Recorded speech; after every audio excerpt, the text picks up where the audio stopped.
we get to see who's really making our lives unbearable and who's making us so desperate. It's not the immigrants, it's the billionaires. Mark Ruffalo, better known as the Hulk, unfortunately. Ed Norton really dropped the ball by not picking up that MCU check. I mean, you know that he was the original, the original in the modern version of the Hulk. And then he said no to all of that cash, like $50 million, because he just didn't want to be part of it. Anyway, they bring in Mark Ruffalo.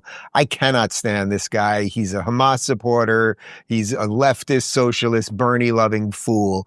And he also cannot make the distinction between legal and illegal immigrant. It's not the immigrants, it's the billionaires. Well, we're seeing what's happening.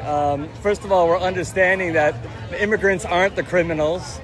If you look at the statistics, most of the crimes that are committed in this country are by white people, that non-immigrants, and they add to our economy by the billions. And so for every horrible thing that you have to go through in life, you get an equal gift in return. And the gift of this time is that we get to see who the true villains are.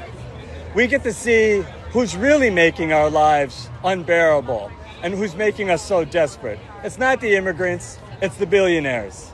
And it's time to take our country back from that extreme wealth that has its hands all over the power of the nation and become a beautiful, burgeoning democracy that works for the people, not just the very wealthy.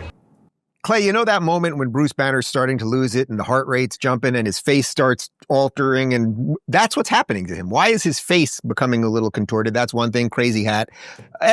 He's worth $90 million, apparently. So you know what, Mark Ruffalo? It's like, okay, instead of billionaires, how about people worth over 50? They're the bad guys. Like, we can all play this game, man.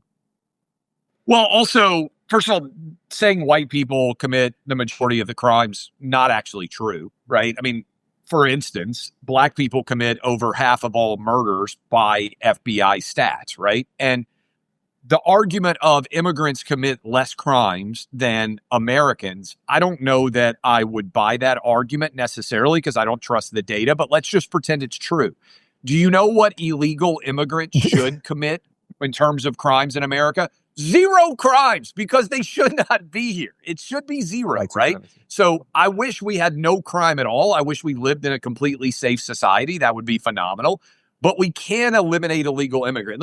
That Obama clip that you played, you know, because bring it back to the way you started. You know what I liked Obama the most? When he coached his little girls' basketball teams. Do you remember that? Like, he was the coach on the sideline for his girls' basketball team. When you are going to lecture me about flooding the zone with propaganda, I would love for Obama to answer the question, what would you have done if when you were coaching your little girls' basketball teams, working as hard as you could to have them be successful, one of the teams that you were playing against had a boy who was 15 or 16 years old and he was dominating? He would have said, as every dad would have said, get his ass off the court. This is wrong. When you won't address things like that, you allow the zone to be flooded on, hey, there's no difference between men and women. I don't know why this is an issue. When you are not willing to address a blatant falsehood like that, it's hard for me to follow you anywhere because I know you have already lied to me.